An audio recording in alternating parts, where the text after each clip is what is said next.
What's going on, beautiful people? We are doing another little nano tank today. I'm going to do it with no filter at all. I'm going to show you how easy it is to set something like this up, and you can put it anywhere you want as well, as long as you've got like an electrical outlet for a light. But not necessarily, you might want to put it in a window, I don't know.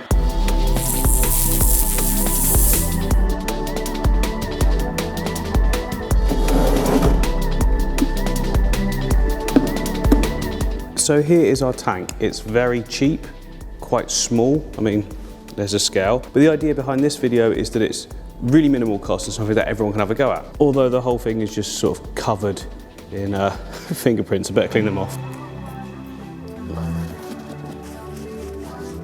Okay, so we're clean-ish. I'm not the sort of person to spend ages cleaning glass because once it's filled up and got stuff in it, you barely see it anyway. Right, now we're all clean, we are gonna need a light. Just for the demonstration, so I've got this Fluval Nano plant, which is a really, really good light. Be perfect on there. I won't keep it on there because, well, it's going on this rack, and I've already got this light under here, which is like a bar LED thing. It's actually a really, really cheap one. They're really, really affordable. I'll leave a link down in the description. And you can see how well they work. I mean, up here, we've got this tank here with my endlers, Santa Maria endlers. They're so nice, look at that. And then next to them, we've got the shrimp owls with a full glossostigma carpet growing in and hair grass. So that's absolutely brilliant amount of light that's required. I mean, it's growing the hair grass and I've not even got it all the way over the tank. So yeah, perfect lighting on the racking, but obviously we're gonna need something here for the demonstration. Yeah, very good little lights here from Fluval. I've not even opened this one. It's not a sponsored video or anything, it's just, you know, they're good.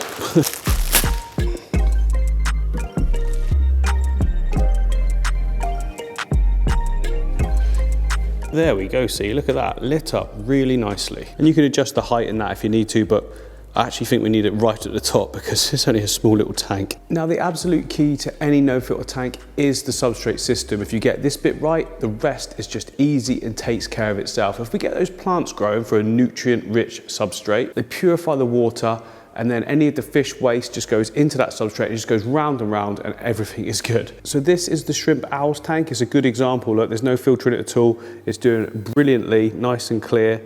And we've got a substrate system underneath. We've got like soil and we've got a nutrient-rich sand, a base layer. That's NutriBase and that's from Colombia. That's so good. And this one here is another really good example. This has been running for a couple of months now. Underneath, similar situation again. You can't actually see the nutrients in this one, but we had the nutrients first and we capped it all with the sand. Now, some people believe you have to have a really, really thick, like sand bed layer to be able to do a no filter. I don't agree so much. I'm not saying that's not true. I'm just saying that I don't really do that.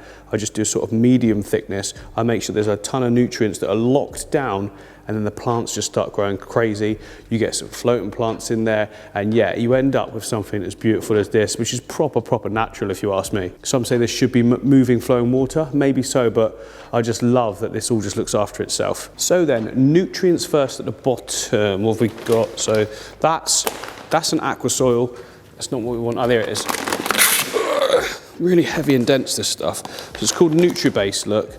I mean, it's basically like a sand that's got soil and things like that mixed in with it. I also add my own additives as well, just to make it even punchier. But we start off with this. Now, apparently, it's got dormant beneficial bacteria in there as well.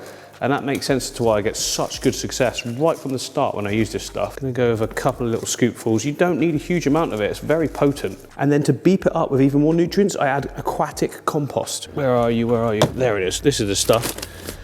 Premium aquatic soil. It's the stuff you'd put in your pond and you would, you know, put like in baskets and then put lilies in it or something like that. But I just take a little bit of that and sprinkle it on top as well. Now I'm only going to use one little scoopful. You do not need a huge amount of all of this stuff, not in a tiny tank like this anyway.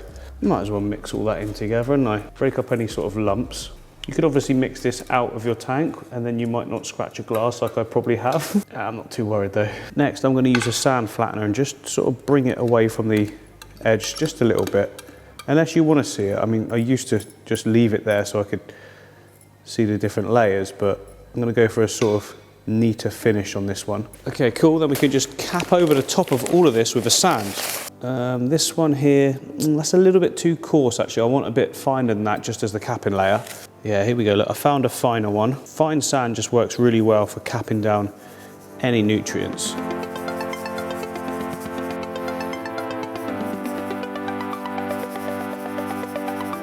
And then on top of that, I can put the actual sort of sandy gravel that I want to use. Look at that, good detail.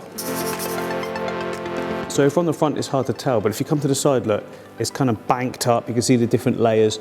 This actually makes the tank work so much better when you start putting all of your wooden stuff in, because it's already high and it creates like a depth look. Speaking of putting wood in, that's what we've got to decide next. Now, obviously I've got tons to choose from, but when you're doing a small scape like this, you want to pick something that's quite simple, especially because we need loads of room for planting. And I'm leaning more towards, okay, I don't like that horrible bit in it, but I can scrape that off. I'm leaning more towards something like this. I think this could work well. I'm not certain yet, but just put it in, give it a try.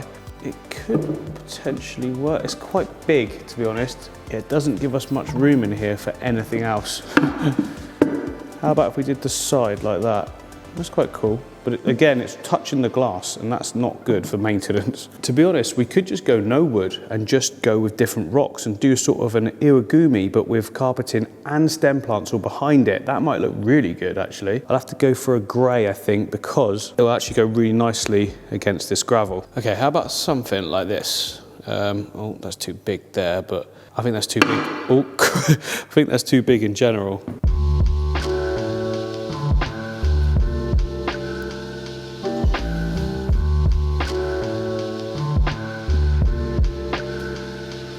So look, I'm not trying to come up with some profoundly amazing design. I'm just trying to do something that you guys could possibly do at home as well, and that you could like really enjoy, not get angry and cross with it because it doesn't turn out perfect. What I'm seeing here though is we've got something a bit wrong. These two rocks shouldn't be the same size or the same height. If anything, we should have a bigger one in the middle, I think, coming up a little higher, and that should balance it out a bit better. So I've had a play around, took out some, went and got this bigger one, and I've come up with something a little bit different now than what we had before. So hopefully you can see what I've sort of tried to go for. We've got more of a sort of faux layer on this side. We've got two gaps, you see, there's a gap and there's a gap, and this is where planting can be. It just really will stand out in those negative areas, and then a little bit of detail on the other side. Nothing complicated about that at all. Everyone can go get free rocks, surely, you know. I also added a little bit more depth to the front to make sure that I can put plants in that area as well. I want to do all greens in the front. I think that'll look really cool. Or maybe all greens, maybe a little bit of red, touch of red as well, but mainly greens. And then high stems and everything like that in the background. It should look pretty fantastic. And the good thing about a nano tank like this is we can be done. We're done now. You could add wood if you want to. Like I said, it's going to take up space though, because up the top here, look, there's so much room for comparatively, you know, for this size tank, there's so much room for planting in here now. But before we do add any plants, I want to add some more substrate in that back corner. Let's just get it going up into a peak there, and it means your plants will instantly just be at a good height and they'll look really good.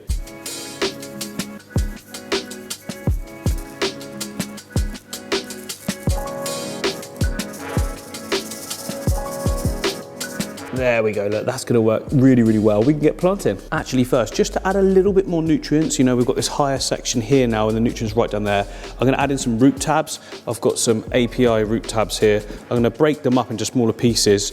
For this size tank, I'm probably only gonna need probably 3 of them broken up. And I'll just place the smaller parts in all the gaps you can see.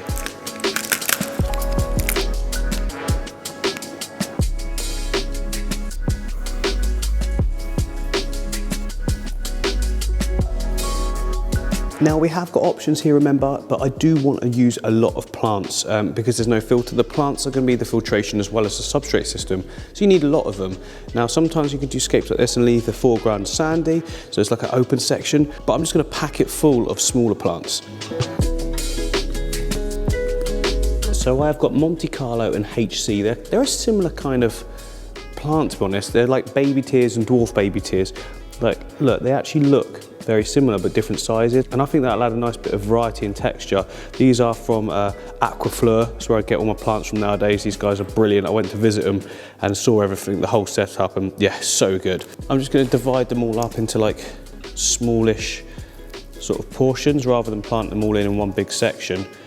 Just space it out a little bit more. So that's the whole plant. If I just split that into 2, you can see we just got, well, actually I can split this one into 3. There we go, so I've got 3 different plugs, and by the time I split all these up, it should be plenty to cover the whole lot.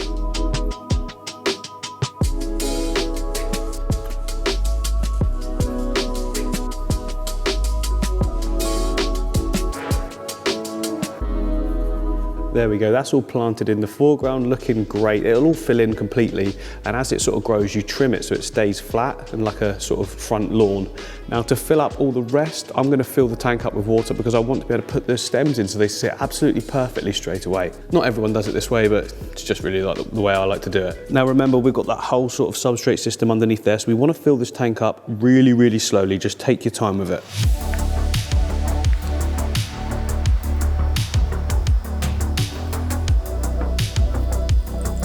And just like that, we have an aquarium. I don't know what's going on there.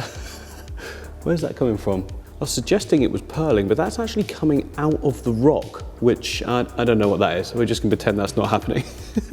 So I've also pulled out this plant here, which I think is gonna look really good, just tucked in, maybe in that middle section, maybe not, I don't know. Lobelia cardinalis dwarf. This is the one that stays quite small. It looks massive there, but the new shoots are actually a lot smaller than that. But it'll be good to start with, and then you just trim off the big stuff later on when you've got all the new underwater growth.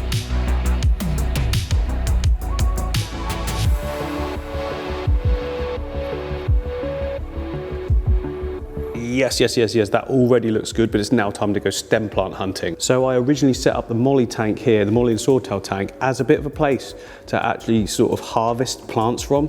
So we've got loads to choose from. I definitely want some of this Ludwigia palustris in the back there. It's not in the back, it's in the mid-ground. But guys, come on, it's not feeding time right now. Yeah, I'm gonna trim those for sure, have those as a little bit of a red pop. And then who knows, there's just so much to choose from in all of these tanks. I've got loads more in the Tetra tank. It's all actually growing out of the top now as well. I didn't want to trim it because I just thought it looked really cool.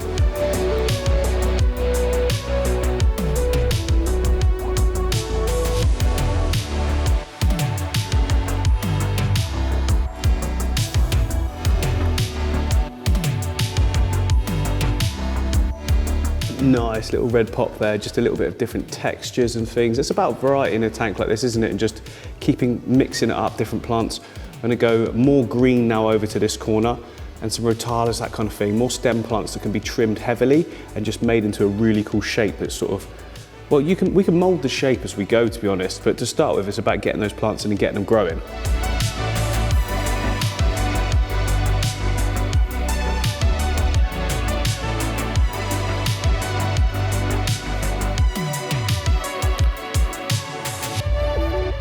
So that's that side looking really, really interesting. We could actually just keep it like that and have a negative area, but like I say, it's a no filter. I want even more plants considering the size of the tank. So I'm gonna go for a real red, heavy redness to this corner here. And I've got a load of Rotala hra that's been grown in other tanks, and that is gonna look so good in there. All of these plants here are gonna look way better in the next few days as well, once their root systems start to grow and they can actually find all of those nutrients in the bottom, as well as this decent light we've got here as well. It's gonna grow in so nice.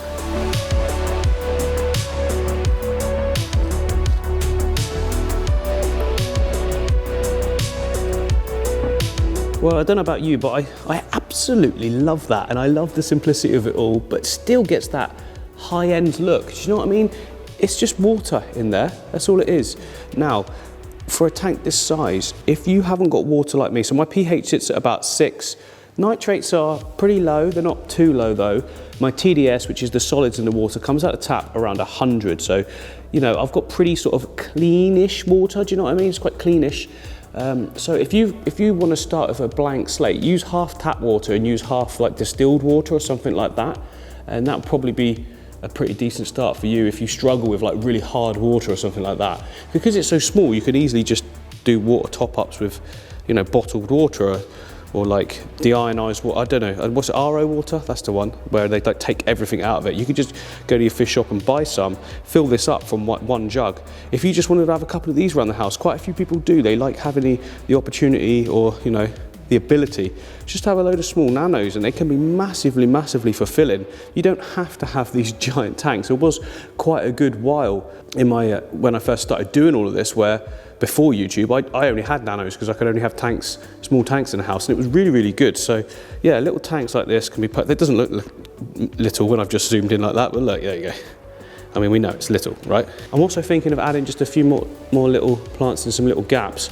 So this tank here, the farm tank, this is what I think of it as. It's got these really nice It's like a giant version of Monte Carlo. It's umbrosum, something like that. But anyway, it needs cutting back. So I'm going to cut it down to some areas where I can actually replant it. Then everyone wins.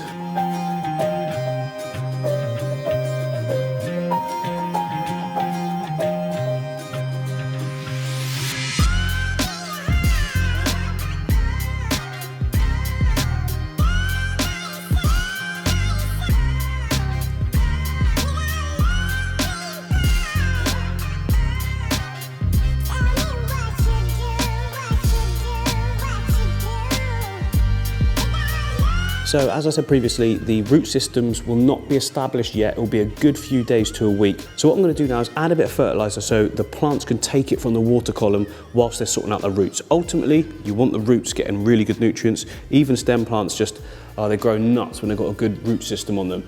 So, but in the meantime, we'll put those nutrients in with the fertilizer. Obviously use whatever you want, but many of you know I use API's leaf stone. It's all I've ever used and it just works so well. Size of this tank, I barely need any, look. That'll do. And because there's no filter, I need to make sure I give it a little bit of stir as well. Now it's just a case of leaving this for a good few days, let all the plants stand up nicely, we can adjust as we need to as well, and then I will put some fish in, but this one I want it to get sort of settled, looking perfect first. So it's now the next day, the tank's looking fantastic, all of the plants have gone sort of upright, not completely, but you know, they're almost there. I left the light on overnight because obviously it's all new in there. I'll adjust the timings and that later. You might also have noticed there's no heater in a tank. You probably will need that, depending on the fish you buy, and depending on the temperature of your house as well. Like if you keep your house at like a good level, then depending on the fish you put in, you don't need a heater. But if you want to go for tropical fish, yeah, you've got to put a little mini heater in there, which to be honest will hide nicely behind some of the plants. You probably won't even see it with a black background. But anyway, I've got the room heater, so I don't need that. This is now ready, we can go and get some fish. So you said what? Your mate's what? Nothing. You're not gonna? No, because you put it in the video. I saw Why would I not singing. put that in the video? It's funny. I saw me singing. Your mate had twins. He's a drummer. Yeah. And he had twin girls. Oh, right. Yeah. Named them Anna 1, Anna 2. No, it's not going in. It will though, It will. that's the thing. Yeah, it is. Right, let me explain the situation. Right. I've got a little tiny Nano. Cool. Proper tiny, like Okay. 15 litres. Right. And I wanted it to be like a no filter. It is a no filter tank. I wanted it to be. Yeah. Okay. And I just want some tiny little fish to go in there. This is going to be one of those that anyone can do and put anywhere in their house or office, that kind of thing. Yeah, cool, okay. So teeny tiny, but just a little bit interesting, and a couple of little shrimpies. Yeah, you thinking the same as me? Yeah.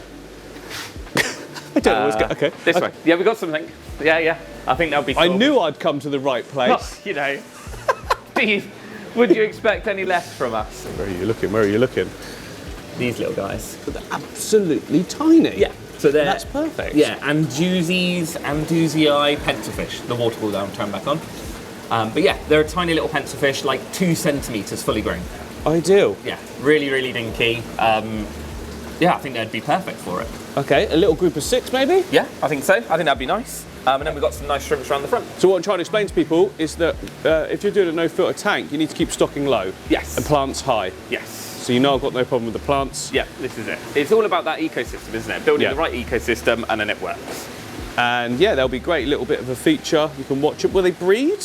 They're not They're probably a tricky one to breed, to be honest. They're, being a pencil fish, they're probably not the easiest ones, but they might be. You never know. So if someone wanted something that was going to breed, we would go with enders, wouldn't we? Yeah, Endler guppies would be your simplest one. Really they're nice. new ones. Oh, actually. I didn't even know I've got... Oh, they're black flame endlers. Wow. Are you sure you don't want a group of them, actually? You know I do. Yeah, because you like... No, I love think endlers. It's them. You do? I forgot we had them in. Oh, sweet.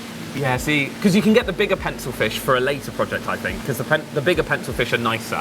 Okay. So I think, actually, as nice as the Anduzis are, a group of those black flame endlers, because then if you can get enough babies, you could actually start mixing some of the babies and seeing what colour forms you get out of them. Oh, definitely. I mean, because my Santa Marias, I just said to you, they've just had their first batch or possibly second batch of babies. Cool. That's doing well. This is another one to the collection. Yeah. Everyone's going to be like, oh, more endless. Yeah, but they're amazing. These are cool. Like, look at the black and the orange tail. Yeah, no. So the point I'm getting at with this tank is that you can pick whatever fish you want as long as they're, like, this is the Nano section. So just whatever fish you want, it doesn't matter what they are, as long as you just keep the stocking quite low. So for instance, with these endless, Matt, what are we going to do? Just probably 1 male and 3 females? I think that'd be the best, yeah. You don't need any more than that. Remember, it's a tiny little little tank, little bit of interest. It's not like explosion of fish when you go in the room. So yeah, pick whatever fish you want. Like we've got loads. Hang on, let's have a look at some of the other options. Now I don't mean options for me. I mean options. Other things. Yeah. So obviously in here you've got Phoenix rasboras, which are related to the Chile rasbora. Okay, why are they called that then? What's the difference? Slightly different. So yeah, these guys, there's 3 or 4 species in that little group of small rasboras. I can't remember how many, but the Phoenixes have the black spot.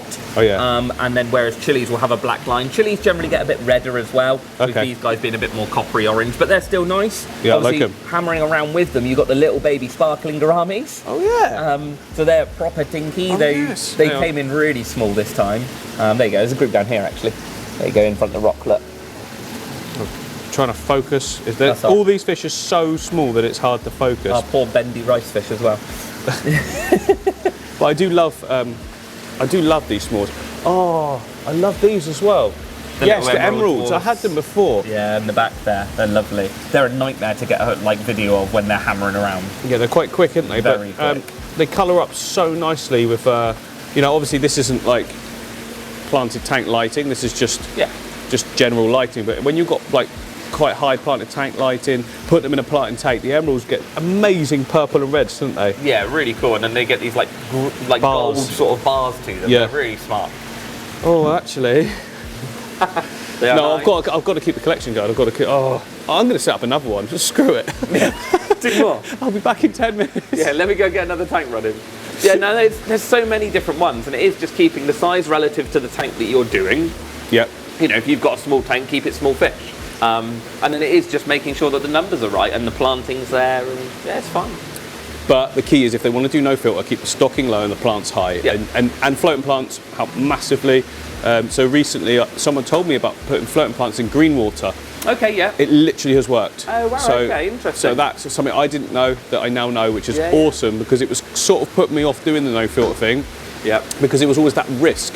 And then I started to click, of course, the tanks without the floating plants, get green water, especially higher lighting, less nutrients being used up, all of those things combined, isn't it? The floating plants will react a bit quicker because they're on the surface. They're going to fill in that gap to stop the algae from growing, really. But yeah, it is. It's just keeping it. And I suppose the species as well. A lot of these species are from slower moving waters, the good majority of them. Yeah. Obviously, if you were to look at something like a zebra danio or a glow light danio that are constantly buzzing around at 1,000,000 miles an hour, probably not going to do so well in a smaller, no flow, no filter aquarium. Not appropriate, but fish that do the flicky flick, you know, the flicky flick swim. Yeah. Bit there, bit there, bit there. They'll absolutely love it. Yeah, absolutely perfect for it. Okay, let's bag them up. So we're back at the studio. I've been here a while. I've already got the shrimp and the fish out. You didn't see me getting the shrimp or anything, but you don't need to see that because you've seen it before many a times. But here are the endlers, 3 females, 1 male. They're going to breed like crazy. And we've got a little group of cherries,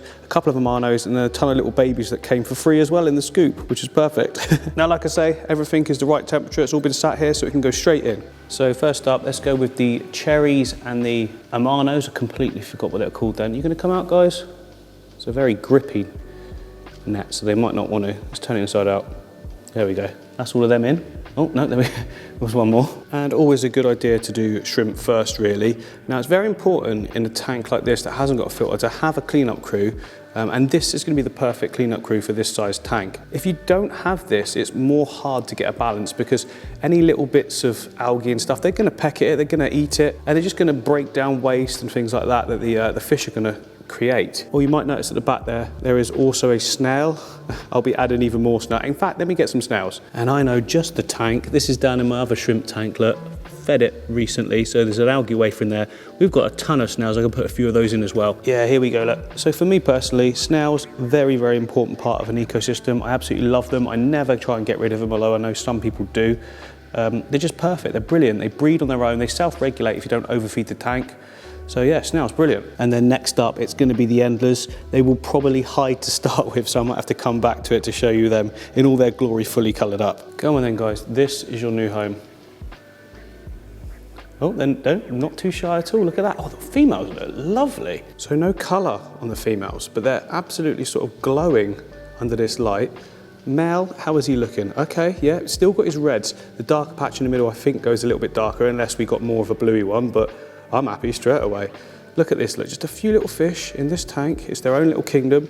It's plenty big enough for enders. They don't sort of go everywhere that much really. They just like to sort of hover a lot of the time in one place, and they'll find their little areas in the back there amongst the plants to lay babies, which will be brilliant. And to be honest, once they do start laying babies, I'll just remove the adults and put them into a bigger tank anyway, because then there's more chance of more of the babies surviving. Now, one recurring thing that you will see in all of my tanks, and to be honest, the no filter ones, I just find them so important for any ecosystem, along with snails, shrimp, cleanup crew, the fish, the plants, the substrate, is floating plants. If you don't put them in a no filter, you will get sort of problems later down the line. They just solve so many issues. Now, it's a little tank, of course. We don't need a huge amount, especially to start with, just a few. They'll multiply overnight. So here we go, a couple of red root floaters and a couple of pieces of salvinia. Yep, that's all we need. And one last thing, of course. Now, this tank isn't cycled, so it needs beneficial bacteria adding. I mean, we've got a lot of plants from other setups. They're gonna have bacteria on themselves, but it's always good protocol to put in some fresh beneficial bacteria when you set up any tank, especially when you're doing a fish-in cycle, which is technically what this is. So there we have it, another really, really simple scape, but this one looks, in my opinion, quite high-end. The cost is minimal because it's a small tank. We haven't got a huge amount of hardscape, and in turn, not a huge amount of plants either. But because of the size, you can pack it full and it looks so good. Every day for a week, I'll be testing the water to make sure there's no ammonia spikes or nitrite spikes. If there is, I'll just change the water. Very, very easy to do and nice and quick. Anyway, I hope you've enjoyed this one. Click one of the links above so you can check out some other videos, and I'll see you on the next one.